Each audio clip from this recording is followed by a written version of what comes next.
We should be live on Tuesday at 7. We got our mics on. That's probably something that we should all check with, you know what?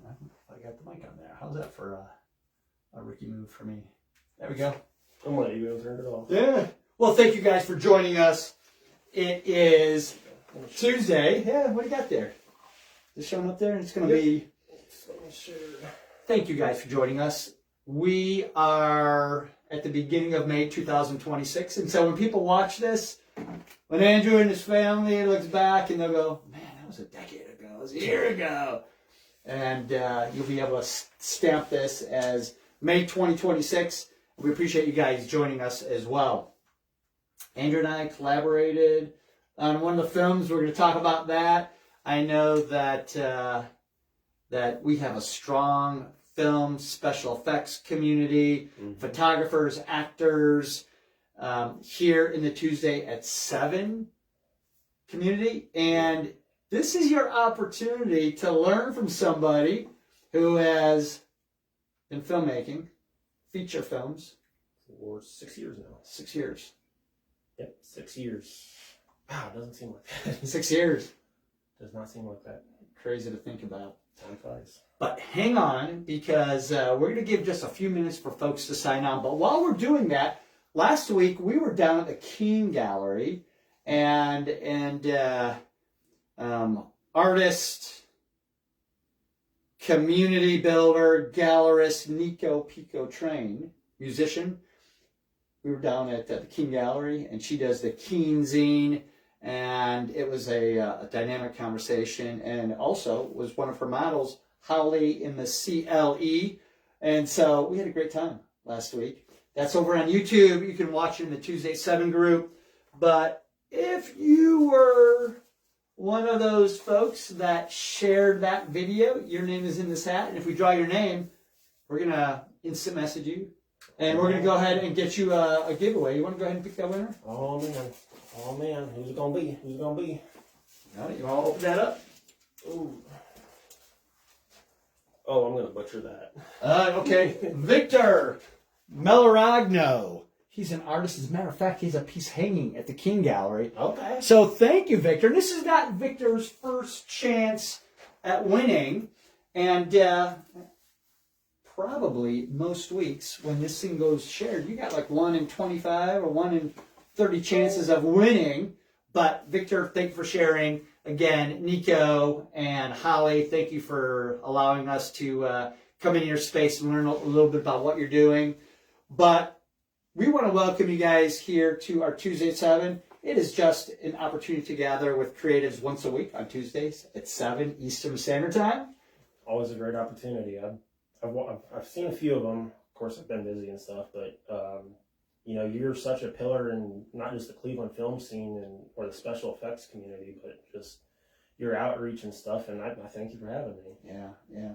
I'm excited because we share a lot of friends. We share a lot of collaborators in common. And I know that a lot of folks will be watching here. And was there a poster release that occurred today as well? I did release the official poster for Scavenge. That is going to be hitting streaming soon. I'm just finishing the paperwork and the details, the deliverables for the distributor. Yeah. So once all that's settled, set in stone, ready to go, that will be live on at least Amazon Prime and Tubi. Uh-huh. So that'll be my first film on Amazon Prime, so that'll be exciting. And yeah, I mean, movie posters has always been a thing that I've not been good at. I've always just done like the cheeky, you know, something to pass it, to get something on Facebook, on social medias. But I found an actual poster designer through one of the film groups, and he's asked me to keep his name and anonymous and stuff because he just likes working from the shadows, which I totally respect. Some days I wish I could work from the shadows. But he knocked out my 2 teaser posters, the one I sent you for this meeting, the official poster, and then the one I posted initially after he gave it to me of the big bad Kevin Winstead. yeah, he absolutely knocked those out, and I'm going to be using him for every project in the future. We're going to be talking about one of them big ones here in a little bit. Yeah, man, we can't wait to pick your brain. If you have never joined one of our interviews, one of the things that we're hopeful that you do is that you share this video. And if you share this video, it goes out to a larger audience, right? And you may know folks that go, man, I'm interested in filmmaking, or I like photography, or I think I might be interested in behind the scenes, maybe holding a boom or learning special effects. And you might even just go, it'd be kind of cool to just be killed on film. And if you're one of those people, or you know somebody, this would be a good interview to share. When you share, in the very bottom left-hand side of your screen, there's an arrow. When you share, Facebook will prompt you as to what to do next. You could share it to a specific person. You could share it to your friends group, which we're hopeful you do. And if you are courageous in great ways, you could share this to a group in Facebook, filmmakers, Ohio filmmakers, artists of the 216, artists of the 419, the 330. You could share it to... Man, there's so many great groups out. There's so many great groups out there. But when you share it, we know it. And then next week, when we have our interview, we're going to draw a winner. And you brought something. I did bring something. I'm going to come up close. What do you got there? So first, I just got a little something small for. I don't know why I'm so addicted to wristbands, but for my first film and my second film, Scavengers and Scavenged. I don't know if you can see that. Oh yeah. And then, first ever merch drop.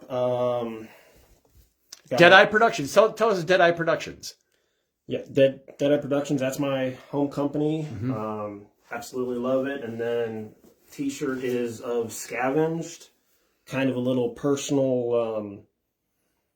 I don't know if I want to use the word motto, but kind of a little personal saying that I've actually fell in love with. Yeah. I may be scavenged, but I'm still fighting. Exactly. Is there a personal mantra to that? Is that more than just a film?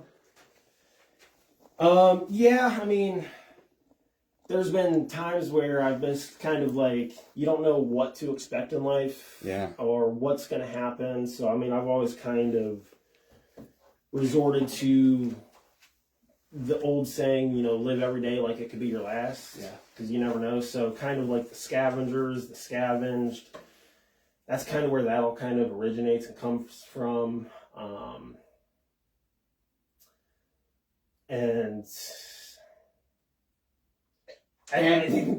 Yeah, I absolutely get it. Sometimes you're just like, I need something, right, that inspires me or inspires the community that I'm part of, and that might be good to go, hey, I'm going to continue to make films. We're all going to put one foot in front of the other and just continuing to produce, because I think at the end of the day, it's what we complete, right? And I'm going to pick your brain as well, but take us to your what inspired you, your very first film. Like, there was some stepping stones that probably fell into place that caused you to say, I'm going to be a filmmaker. First, let me give that to you. Yeah, thank you. And the big thing that wanted me to make my first film, Scavengers, was I worked on this one short film, 2014. Wow, I can't believe I remember that year. And it didn't go anywhere. You also learn on who you don't want to work with in this business. There is, some bad eggs out there. But, through that, I met some, really approachable people that actually cared. And I'm just like, one time in 2019, I'm just like, what would you guys say about helping me just do a feature film? I just want to do one. And they were the only people's, like, I tried, like, in several years, like 2015, 2016, I got no's, like, don't worry about it. You're not Hollywood type thing. And I was like, yeah, you're probably right. But these three people, after talking to them, they were just like, yeah, let's do it. Sounds good. I'm just like, and I was taken back by that. I'm just like, somebody actually wants to do something? Like, that's possible? And then, I started trying to do some networking and stuff. I met, I don't even remember the first person I met in the film community, but I mean, it just kind of snowballed and avalanched. I put out casting calls and crew help, like anybody want to come out, anybody want to help, and then it's just, like you said at the beginning, it's so many people are just like, hey, let me help you, like, and then it's just revolved into a community that I work with now, and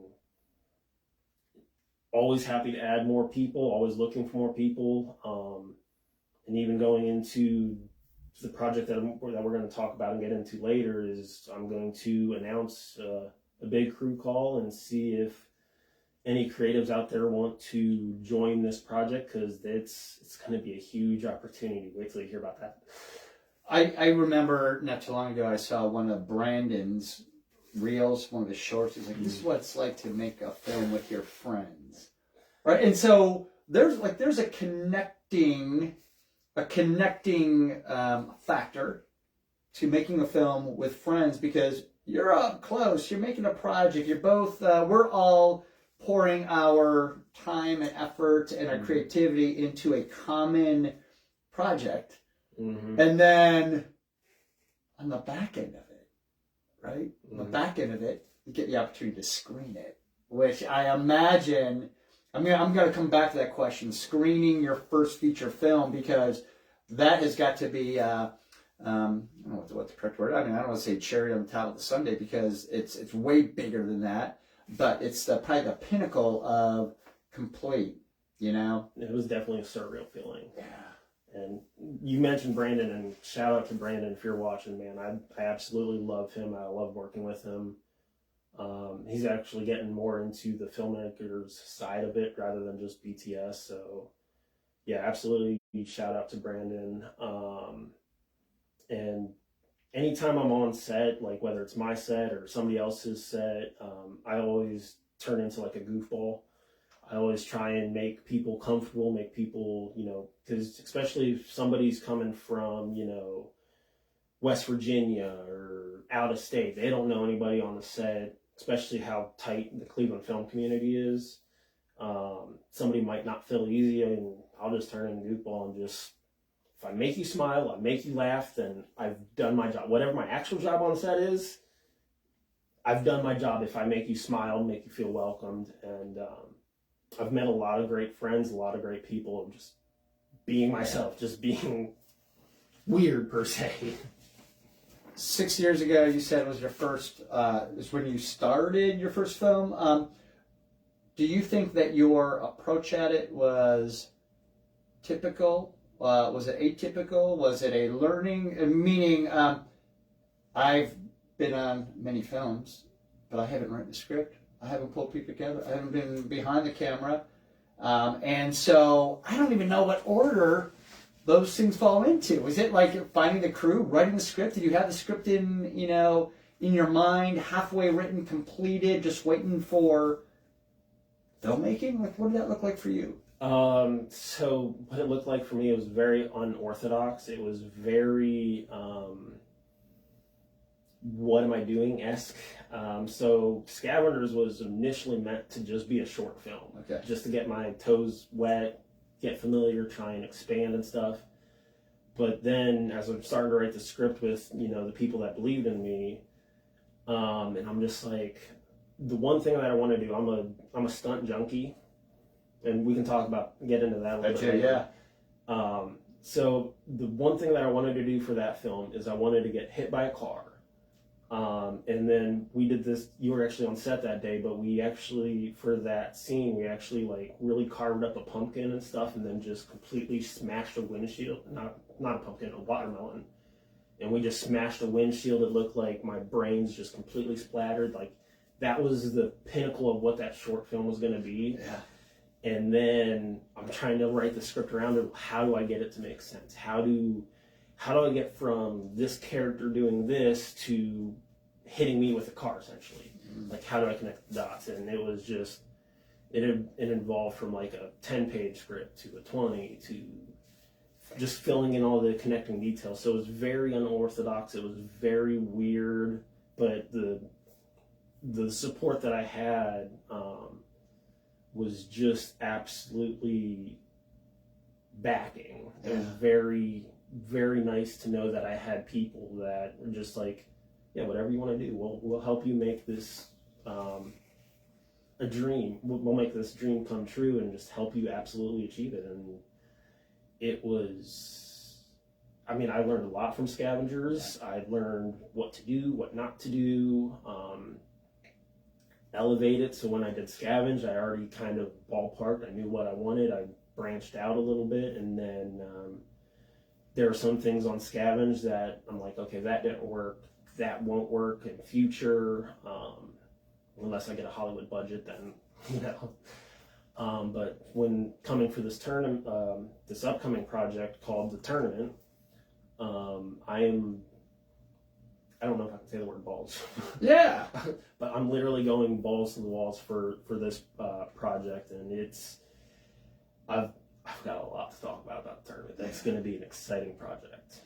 Scavengers, scavenged. Are they connected other than name? Is one a prequel? Are they sequel? Are they part one, part two? You know, unofficially, or is it just, you know, a story, long-term storyline that you're conveying? So it is a prequel, sequel. First film, Scavengers, second one, Scavenged, and then at the premiere of Scavenged, the audience there actually talked me into doing a third one. Don't know how that happened. So that's also in the writing process for, I think I'm projected to try and shoot that either 2028, 2029. Mm-hmm.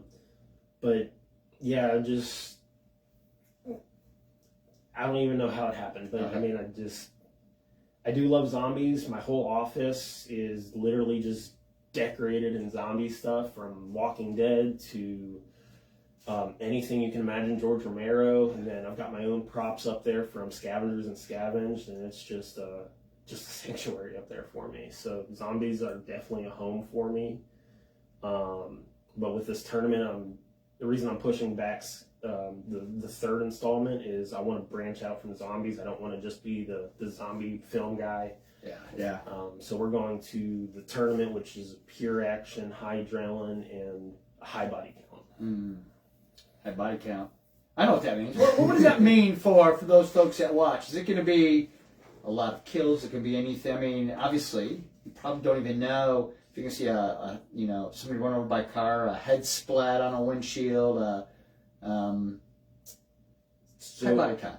High body count. So it's going to be an 8-episode series, and as I estimated right now, there's going to be 62 kills in it across all 8 episodes. We're going to get bloody. We're going to utilize some special effects. We're going to try and bash some skulls in. I'm not going to try and get too, out there, but I'm going to try and do whatever I can to make this unique. I'm actually talking to someone so every project I do some kind of insane stunt. And the first one, Scavengers, was me getting hit by the car. That was a dream of mine for years. The second one, Scavenged, I upped it even more. And I got thrown off of a bridge where I almost drowned myself. Lesson learned. So in the tournament, I have a cameo death that I'm sure the chat or a bunch of people's going to blow up my messages thinking I'm stupid. I'll go ahead and spill the beans right now. And I'm talking to a professional, make sure I do it right, safe, where I don't actually end my life. I'm going to get set on fire. Oh. I'm going to do a burn stunt. Like I said, I'm working with professionals. That's all I'm going to say right now. I'm not going to say how it's going to happen. I'm not going to give any of those details, but I am doing a burn stunt. If anybody's watching knows my parents or anything like that, please don't tell them. Don't tell them. I will tell them when I'm good and ready, probably after the stunt, like I've done in the past. Because I don't want my mom to worry. For 62 kills, is there a reason behind the 62, or is that just a kind of a goal? And you're like, listen, if I put a goal out, I'll hit at least 62 high body count kills. After writing the script and kind of reading it over, that's kind of what I'm estimating at. Mm-hmm. So the tournament is kind of, these 8 people get thrusted into this murder tournament, and if they get out alive, then they get a wish granted. If any of you are video gamers out there or anything like that, I took heavy inspiration from Twisted Metal Black, the Twisted Metal series. And then the TV show also that's out there. But I wanted to put my own spin on it without like the cars and the Hollywood budget. I wanted to make my own twist on it where you don't know who's going to survive. You don't know who's going to win. You don't know how it's going to play out. And that's what really makes me excited to do this. And across all 8 episodes, I've got a killer cast for that.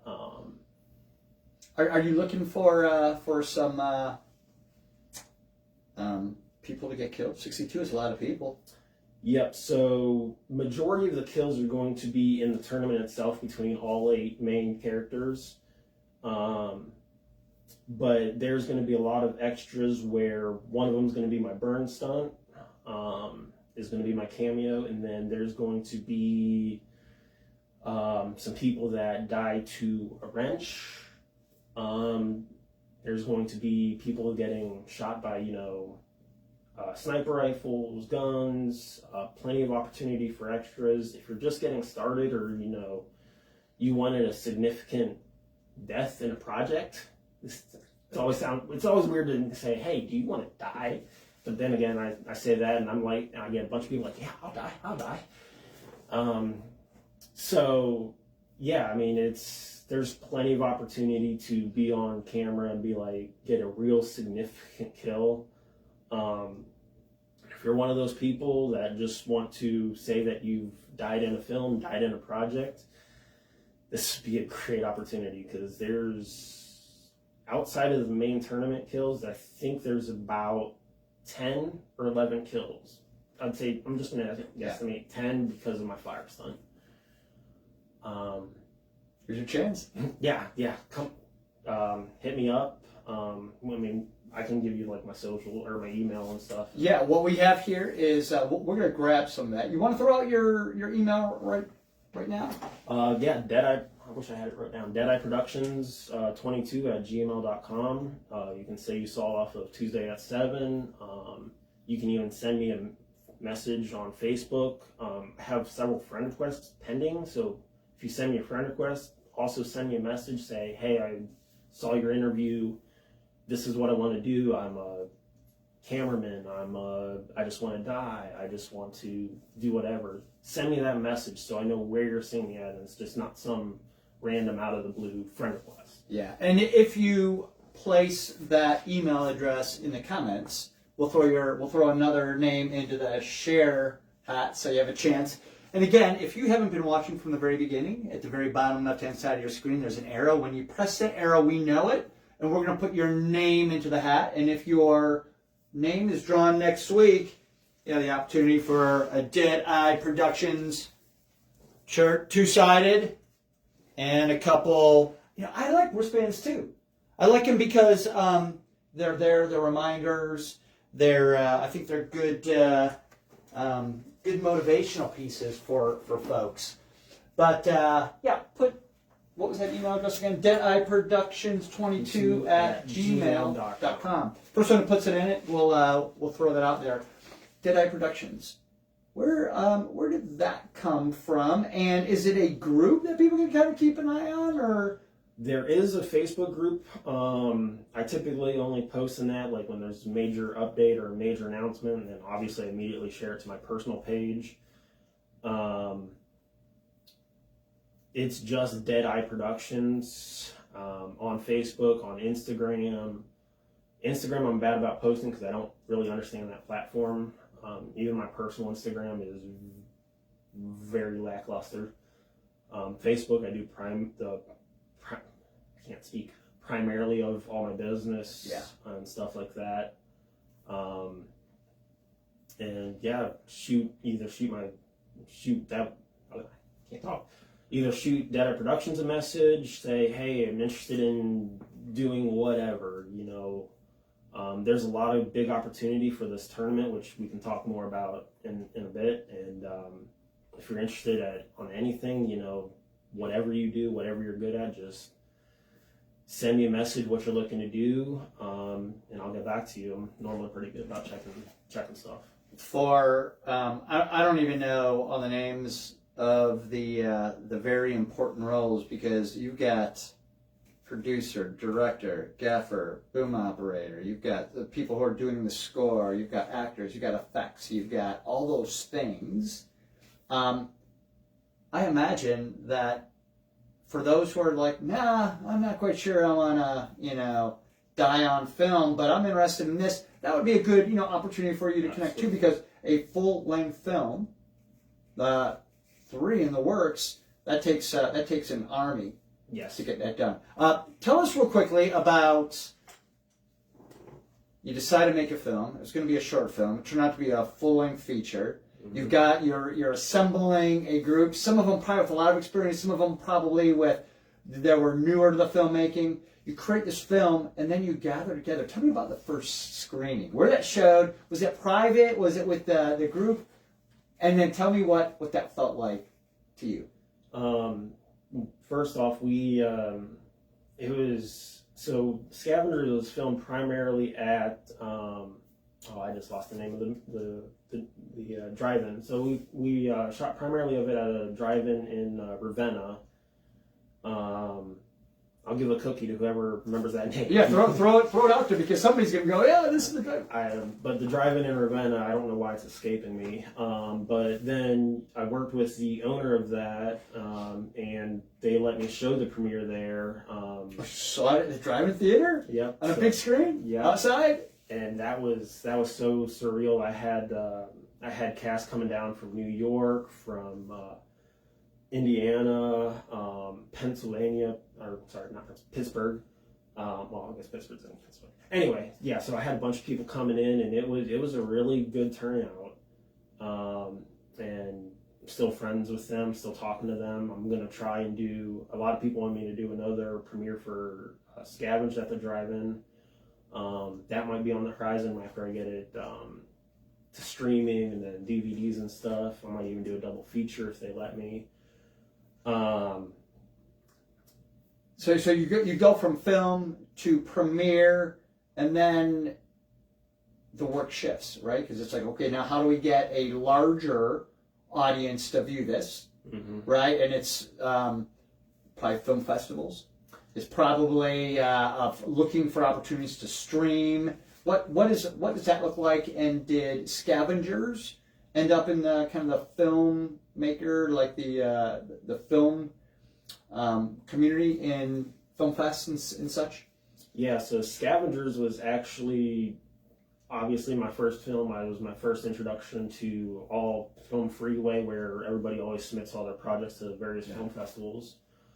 So that was my first taste of that, and you know, I've talked with other people in the Cleveland filmmaking scene. I'll give a shout out to Johnny and Nick. If you guys are watching this, you guys really gave me some good advice on that front. But yeah, Scavengers went on to win over 40 awards at various film festivals. And that was a surreal moment. Like, some people actually enjoy something that I made, because at the end of the day, I'm just making stuff that I want to do, that I think is cool, that I enjoy. And if there's people out there that are like, oh, wow, that's really cool, or I really like that, or I really like what he did there, and then that's just icing on the cake for me. Yeah. And then, you know, after that, got in touch with the distributor, got Scavengers out on streaming. It is streaming on Tues still, and I am proud of it. For my first crack at ever film that started out as like a 10-minute short film, ended up into whatever the runtime is, feature film. Yeah. I'm very proud with how it turned out, what I accomplished and what I learned from it. And that's what this whole independent film is. It's just like you try what works, doesn't work, you know it for the future, and you just keep trying, you just keep evolving and keep growing. You finish Scavengers. You see it at the big. You see the premiere at the drive-in. You're getting finding inspiration. You're like, man, like was that addictive in a way? And if yes, is that part of the energy that keeps moving? So what I heard you say before is I did one, I did two, and somehow they convinced me to do a third one. Is it like a momentum, like a snowball rolling downhill? Yeah, so when I did Scavengers, I knew I wanted to do a second film. Okay. I knew that going in. Where at that time I didn't know what I wanted to do or how I wanted to go about that film. But, you know, it was all about, okay, so I ended Scavengers here. I ended it with, well, I guess it's been out for 5 years, I can just say it. So it ended with the main actress being pregnant.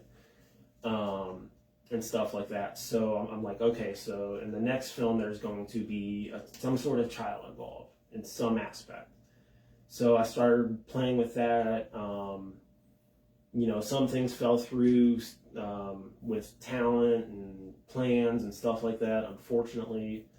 But we made it work, and I'm very proud with how it turned out and with how Scavenge turned out and how it evolved and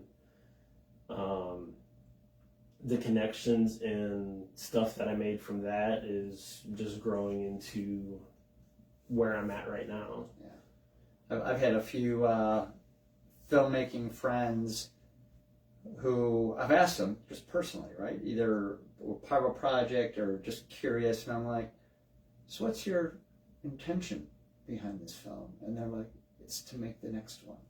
Yeah. You know, so it's, and I don't know whether that's a common thing. If you're like, if you're a filmmaker and you're like, man, I want to get this, I want it, you know, to put it in front of as many eyes as possible. I'm gonna find the business of filmmaking, the financing, which is a whole different thing. But filmmakers that I come across, they're like, I'm ready to make the next film. Like I want to just move on and make the next film and create a short or, you know, a full length and sit again, you know, in a year or two in front of a big screen and see my name 5 foot long and luminous. You know, that's a Mike Doty. If you're a Soul Coughing fan.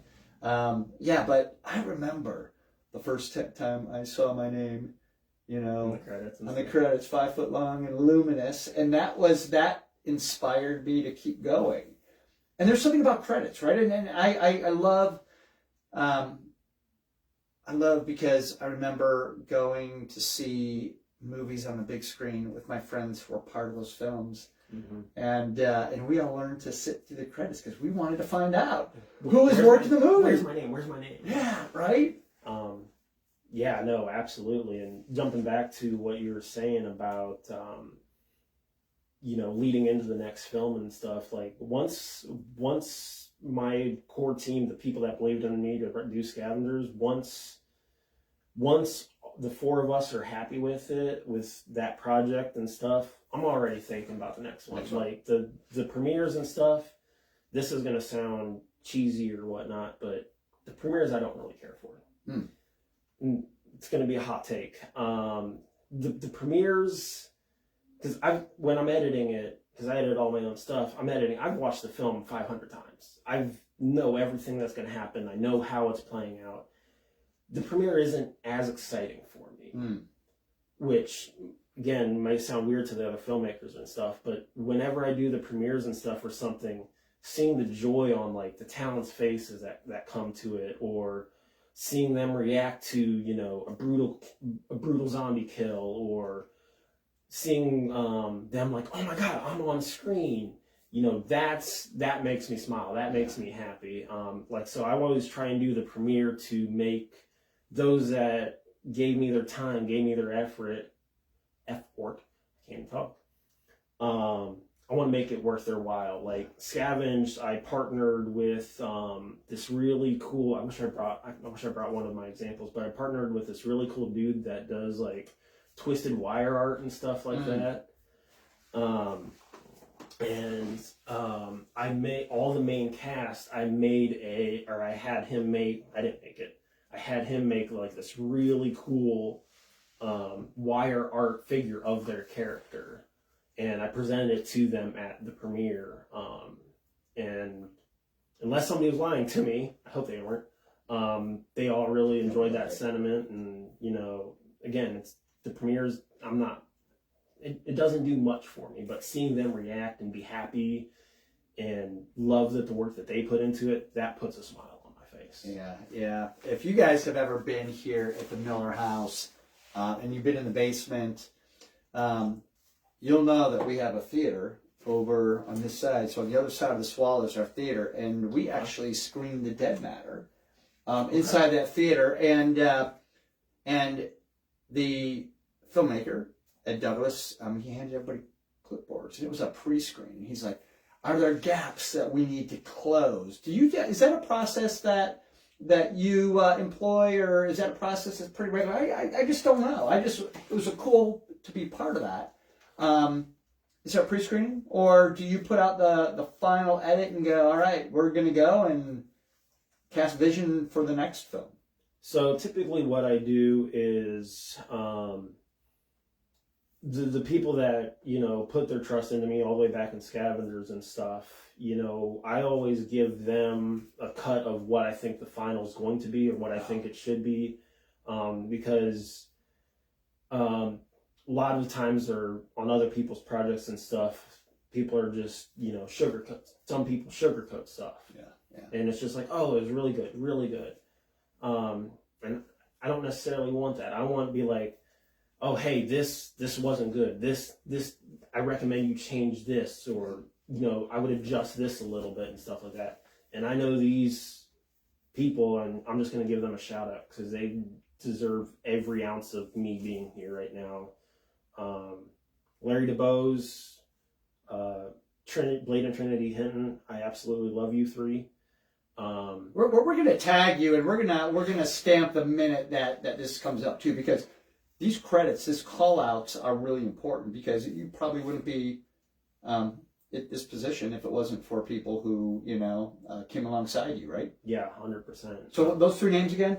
Larry DeBose, and Blade and Trinity Hinton. His real name's Steven, but everybody calls him Blade because he's a pirate. Blade and Trinity are both pirates.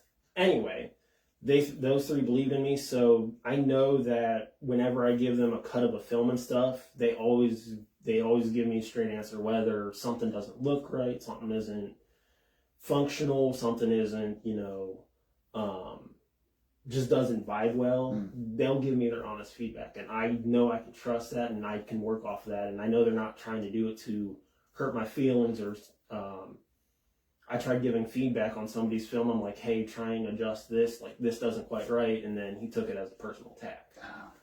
So, well, constructive feedback is constructive. It's not destructive feedback. It's constructive feedback. And now imagine that if you want to be a great filmmaker, you're looking for constructive feedback, right? And I was doing filmmaking and stuff for, like, at that point, probably 4 years or stuff. So I tried, you know, I've made my fair share of mistakes. So I was trying to be like, hey, let me help you not make the same mistakes I did. Yeah. Of course, he took it as a personal attack and stuff. So I'm like, I do want to try and get into broaden, like you were talking about the pre-screenings, broaden that out, because I've got so many more people now that I trust and, you know, trust their word, and I know that they're not going to feed me a line. They'll give me their honest feedback. So maybe for the tournament, I'll open that screening up to more people. But those core three, I know they have my back and my best interest at heart for the film to do its best, and me to do my best. How important is the soundtrack, right? Because if we look back, right, I mean, some of us are soundtrack people. We just click in, whether it's, you know, background for a reel on TikTok, and you maybe go to Walking Dead, or we go to Halloween, or we go to the Jaws. I listen to the Jaws soundtrack every once in a while because I grew up on that movie. But sounds, Sounds. It's funny that you mentioned that, because one of the things that I absolutely love in this world, and if you've been over to my house, I've actually shot three or four films at my house so far. If you ever need a house where you want to throw stuff against the wall or anything, just let me know, because I know the owner of my house, and he's cool with just about anything. We've smashed the floor in my house. We've thrown like cell phones and stuff at a wall in my house. So you've got film walls. You're like, okay, so this is what we can beat up here, and we'll patch it and paint it. And yep. So I'm not worried about that. But in my house, I have this kind of like live music shrine that I've got going on. So I've got like guitar picks from multiple bands. I've got set lists. I've got drum heads. I've got signed pictures. I've got drumsticks. I've got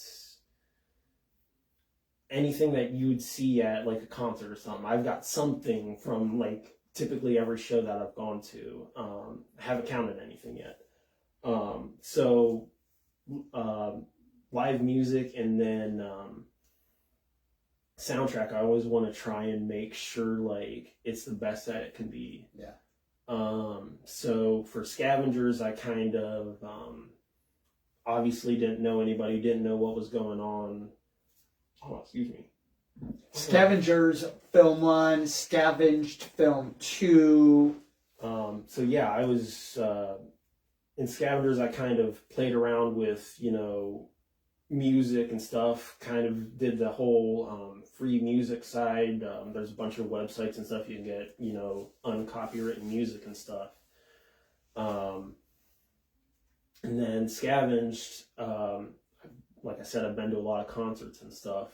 So Scavenged, I've actually reached out to several independent artists, and just chatting with them, because especially for a smaller band, it's hard to get the crowd. It's hard to, like, if you're a local, Cleveland band or Columbus band, you typically just play in the area, in the state. You might branch out, a couple times a year or something, but it's hard to, get that recognition and stuff.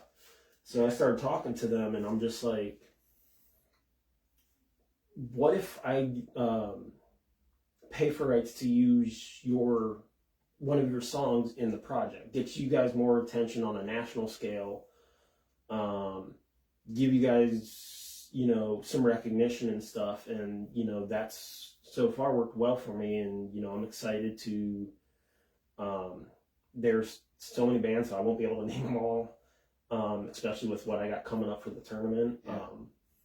But there's, I think it's a great avenue to get these smaller bands, get these independent bands into some kind of independent film, just to be seen by a broader audience and stuff like that. And when Scavenged hits streaming, all these independent bands and artists that I've worked with are going to hopefully see a boost in their follower count.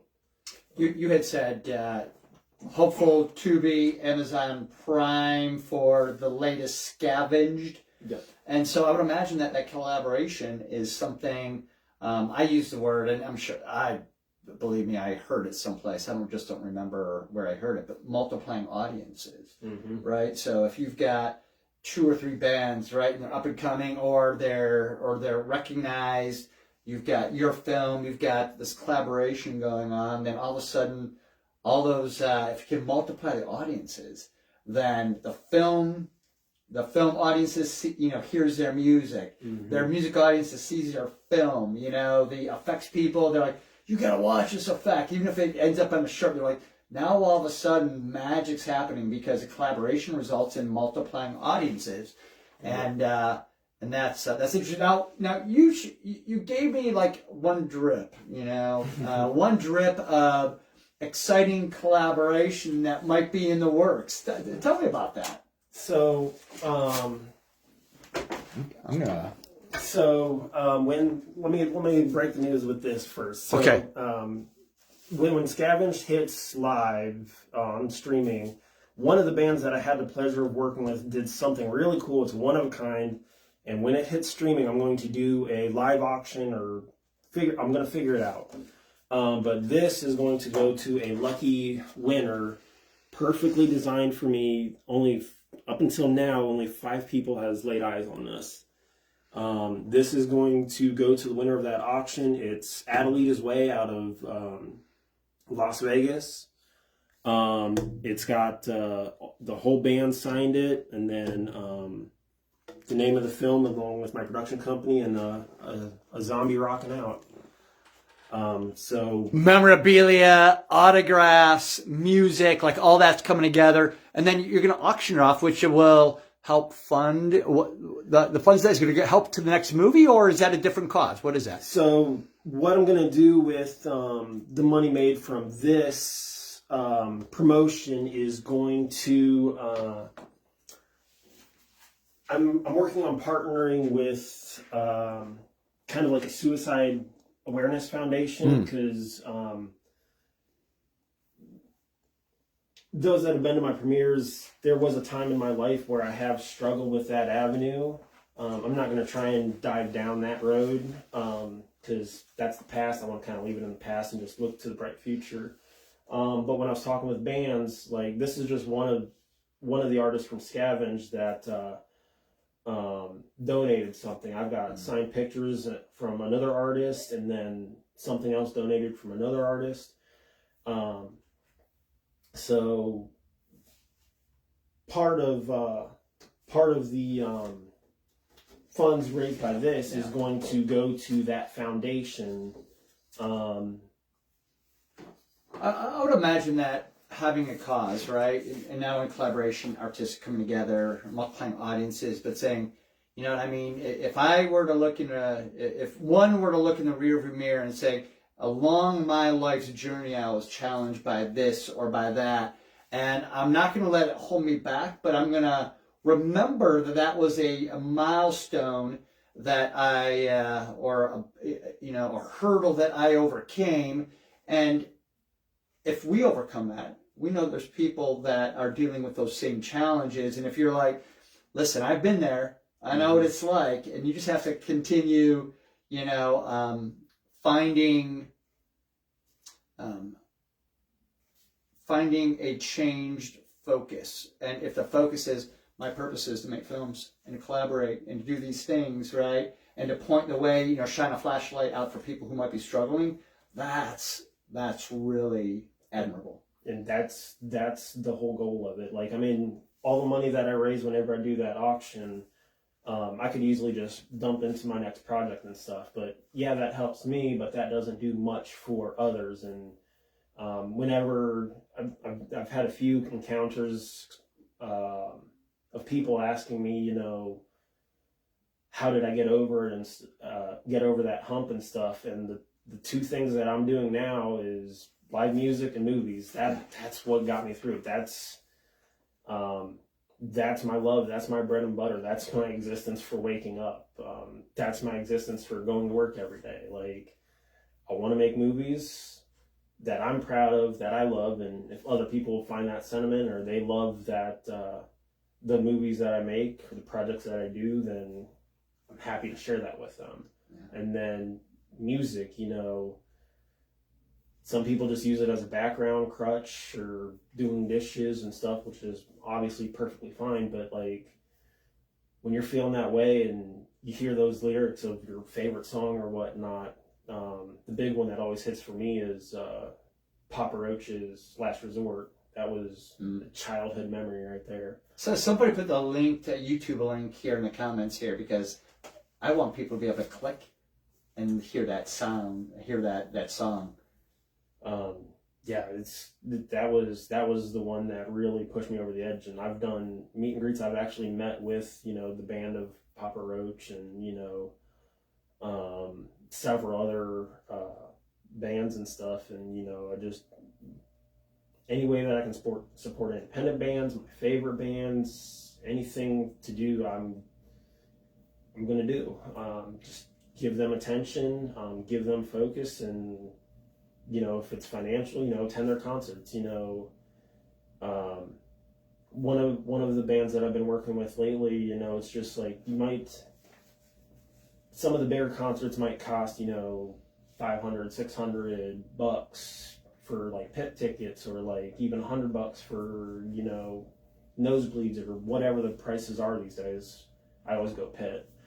Because I need to be right up next to that stage. That's a drug addiction that I don't want to talk about. But like the independent bands, they're like $20 a ticket, $25 a ticket, and you know, there's just something about experiencing music in a small venue that we lose.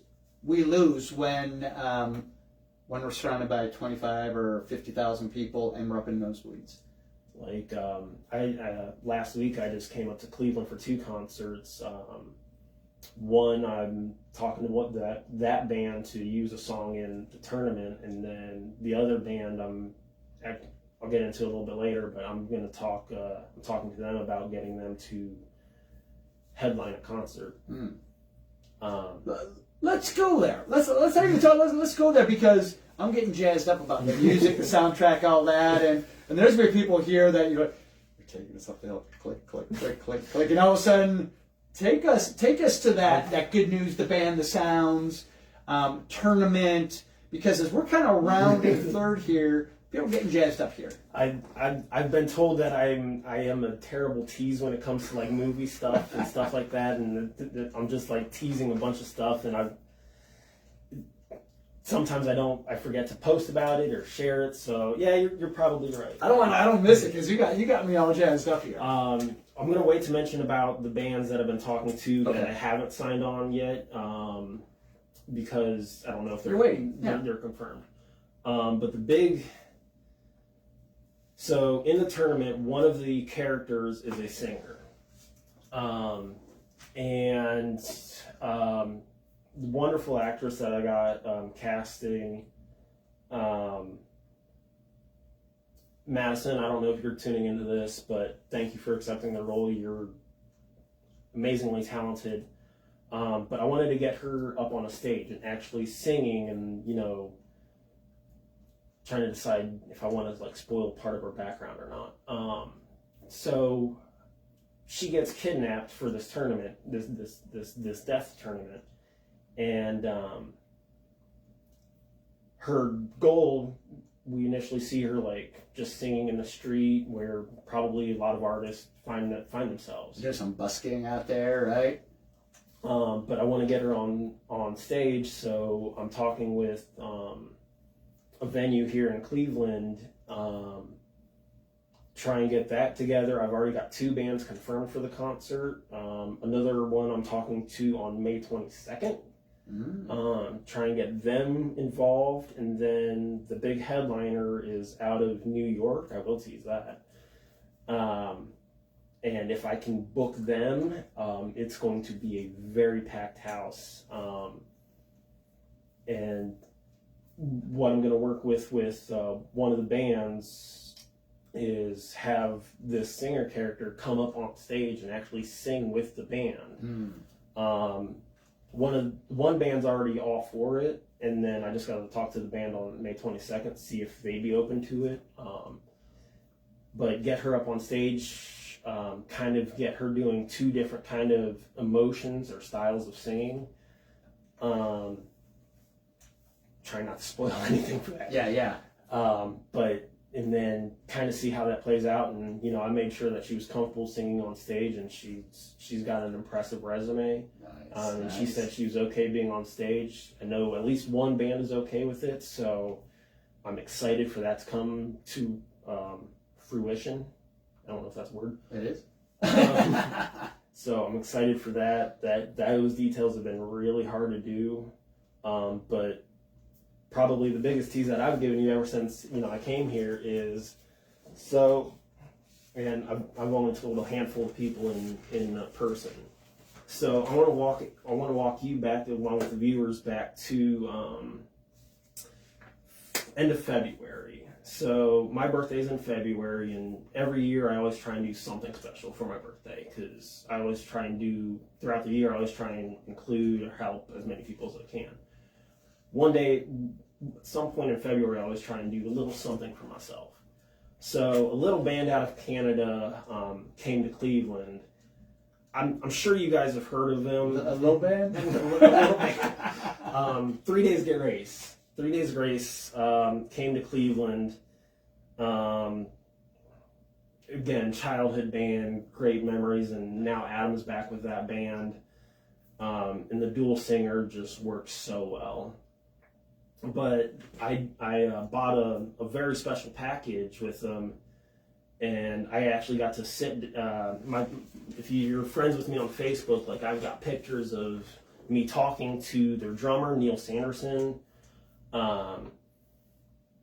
I sat behind his drum kit. I played his drum kit. I am not musically talented. If you're a drummer out there, I give my hat off to you, because I was sitting behind his drum kit. I'm like, I wish I knew what I was doing. But just sitting there and, just talking to the drum tech and then the guitar tech, and just a surreal moment just being there.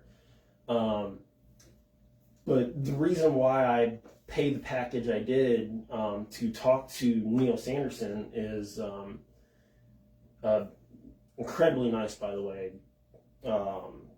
Just so down to earth. But he owns a record label. And his record label is actually, I don't know if that's going to show up on camera, Judge and Jury Records. No, we're gonna come in here. Judge and Jury Records. Yep, Judge and Jury Records. So when I sat down and talked with him, I asked about the potential of if he'd be interested in doing a deal where I can use some of his artists' music in my next project, the tournament. And we were talking on it for, probably a good, 3-5 minutes, something like that. And at the end of that, he said, yeah, sounds great. And then he gave me the email address of, I don't know what level they are, but somebody up in Judge and Jury Records. He's like, reach out to them, we'll see if we can work out a deal and stuff. Well, we did work out a deal.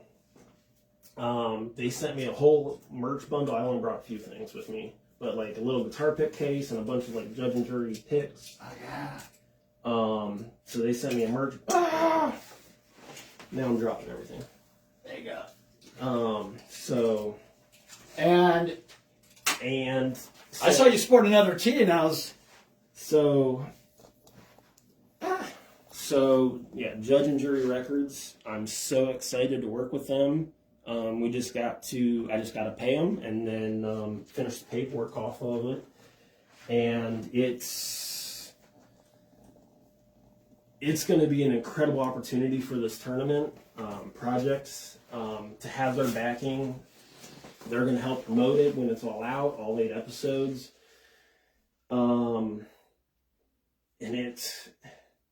I can't believe that shot in the dark, that random chance that I took just to do something for myself is paying off like it is. And I've been talking with them for 3 months now because, got to get sync licensing, got to, they want to know how their songs are going to be used, what's the time frame, what's doing this, and, I'm happy to do it. Yeah.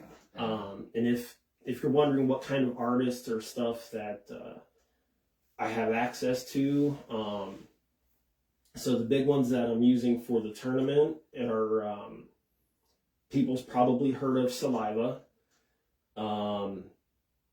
People's probably heard of Butcher Babies. Happy to work with them. A kind of a newer signing from Judge and Jury, a band called Lilac, Lylvc. Their singers are so awesome. I'm actually going to be using Lilac's shirt in the project as well. Already cleared that with the band personally.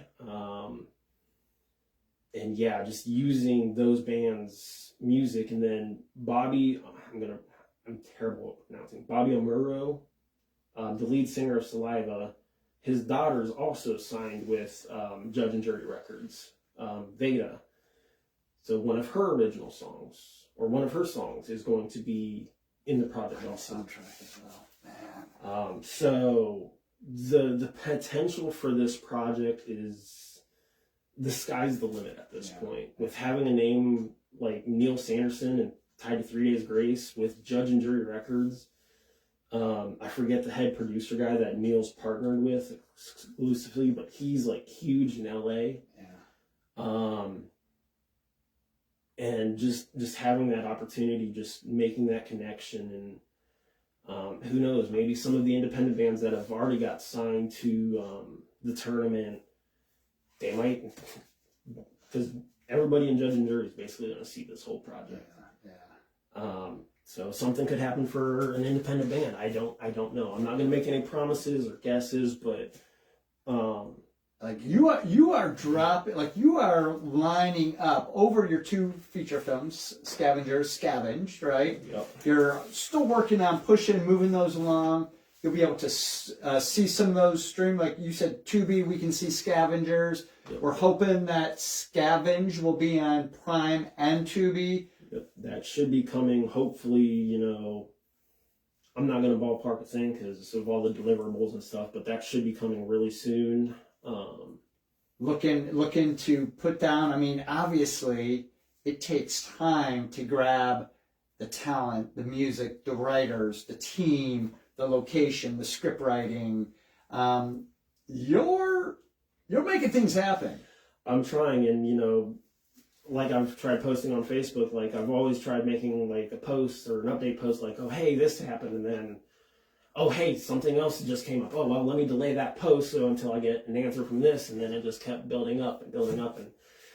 And yeah, like, so for the tournament, I've got a band out of Eastern Pennsylvania right now, already signed. I've got a band out of North Carolina.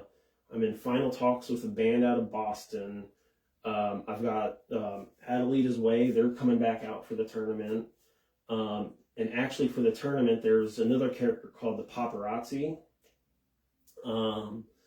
And I've got him wrote like a typical paparazzi, just annoying, like somebody you, I'm gonna butcher your name. Are they gonna get killed? Is that paparazzi gonna get killed? Don't tell me. You gotta watch to see. Yeah.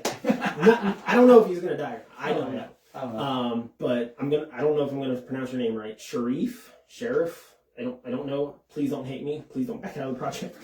But his resume alone and his audition was just perfect for this role.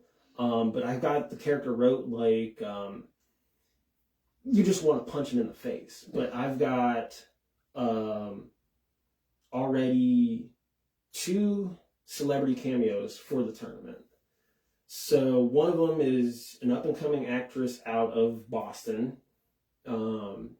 She's going to come down for a weekend and kind of play that kind of celebrity eating lunch or something, just in the back, don't bother me type vibe. And this paparazzi is just going to be annoying. I'm going to have somebody be like security for her and just literally throw this paparazzi out of the restaurant or wherever the filming location is. But the biggest celebrity that I'm so excited to work with again is a professional wrestler by the name of Ace Austin. I don't know his full background in wrestling and stuff like that, but I did a small little like music video a year ago from February. Just wanted to try out some video techniques and stuff. I actually did the music video to one of Papa Roach's songs. Just trying some things, see what I can move forward into another project. Yeah. And Ace came out for that to be like this aggressor and stuff. And his acting, obviously, if you're a wrestler, you know, you gotta be... You're theatrical. You're big. Yeah, you're a little bit theatrical. But he's such a down-to-earth dude. Yeah. And I'm so excited to work with him again. When I pitched this to him, he was just like, that sounds awesome, because he's like this kind of like dark, mysterious figure. We don't know his story. Yeah. If I end up doing like a season 2 of the tournament, way down the road or something, you know, maybe I could explore his background a little bit. But he's so excited to get into acting and kind of branch out more. And when I presented this opportunity to him, he's just like, yes. Let's go. Instantly said yes. we're just locking down the dates for him because obviously he's a big wrestler, so the dates are going to be hit and miss. And yeah, so I'm working on another celebrity cameo. Just waiting for confirmation. So paparazzi is going to deal with some celebrities and possibly get punched in the face. Possibly once or twice, right? Maybe more than that. So yeah, that's some of the big news that I've been holding in for a while. It does feel good to kind of just spill the beans on that. Well, yeah, thank you, because that's an exclusive. you spill the beans to me, but it's just not the two of us. It's the whole community that's watching, Yes. and for those folks that share the video, right? You get your opportunity. If you share and your name is drawn next week, you get double-sided T-shirt. Deadeye Productions. You get a couple inspiring wristbands, because maybe your film career will start with a cameo or a extra or getting killed on the set of the tournament. You shared some secrets, inspirations. You brought a good giveaway. You've given us, some things to inspire us. And there's a lot of folks out there that are going to say, man, I think I might want to get involved. And I think this is a good opportunity for folks to do so. Is there anything I forgot to ask you here before we press that button and say goodbye for this week's episode? Yeah, I mean, if you're definitely interested, if you definitely have a passion to be a filmmaker or just want to get on top, get your name out there, the tournament is definitely going to be a big opportunity for you. Yeah, like You're going big. I mean, You're going big. Like I said at the beginning of this, like I'm going balls to the walls for this. Like I want every project, I'm trying to kick it up a notch, kick it up the next level, and like I'll tease a little something. So one of the bands that I've seen live recently, they're interested in their music to be in movies and stuff too. Yeah. But they've already got a record deal. So if judge and jury, if that partnership does well and stuff like that, they've already got me talking to, because of the sync licensing, they've already got me talking to other kind of labels, other kind of, I don't know the technical term, but the appropriate sync offices, the owners of the rights to the songs and stuff like that. So I'm starting to branch out into other areas like that. And just like filmmaking, like everything's collaborative. Like all these artists collab with other artists. Yeah. And all of those other artists have labels, deals with different record labels than what they're on. So I mean, you're planning for years ahead. You're like, and here's where I'm going to be in 26, 27, 28, 29. You're already laying down a foundation for more films. Yeah, so when the sequel to Scavenge, that's probably going to be the next one I do after the tournament. When that comes around, I could have deals with 2 record labels, 3 record labels. And like the opportunity's there. If anybody has any questions or something, or you're curious about something and I can physically answer it, reach out to me either, via email, my Facebook, company Facebook. The one thing that I want to do with the tournament that I started doing a lot with Scavenged is behind the scenes photographers. If that's your passion, if that's something that you want to do, reach out. Even if you can't come every single day, or if I get 2 behind the scenes photographers on the same day, I want to give people opportunities with this. Whatever you are, like special effects, visual effects, what other sound, just want to dip your toes in acting, or if you're established and you just want to be a part of something truly what I think has immense potential, just reach out. Like I want to give as many people in the Cleveland surrounding areas that opportunity, that shot. And listen, if anybody's camera shot, it'd be an extra. It'd be a featured extra. You can listen to the band, be part of, the shot, because we need bodies to make films, and we need folks to come together. And what I think is is filmmaking is a blast. Yes. Yeah, build friendships, right? You're like, I want to connect with other folks that are, creatively minded. Well, making a film together is a great way to do it. And Andrew, thank you for sharing your journey. You're teasing out some great news. I know there's a lot of folks that worked on Scavengers, who have been part of the projects and maybe part of the vision of creating the tournament are going to be watching here as well. And we appreciate you guys joining as well. Again, we encourage you one last time, share this way. If your name is drawn next week, we'll go ahead and get a t-shirt. Again, if you are interested in being a part of it, reach out and connect with Andrew. If you're like, how do I get a hold of Andrew? Connect with me and I'll point you in his direction. But reach out and just say, hey, saw you on Tuesday at 7, interested in perhaps helping out so that he doesn't lose your name in a sea of spam friendship requests, right? Yes, 100%. Yeah, just reach out. I mean, if you're shy, like I've been there, like there was times where I've been shy and I'm just like, oh, I don't know if I should do that. Just do it. Just trust me. Pull the trigger. Just do it. Somebody's career could take off from this project. Yeah. Like I said, there's going to be immense potential with this one. And, the last thing I want to say that I didn't really get a chance to touch on or anything is just be careful on what film sets you're working on, because there are some shady people out there. Just look out for yourself.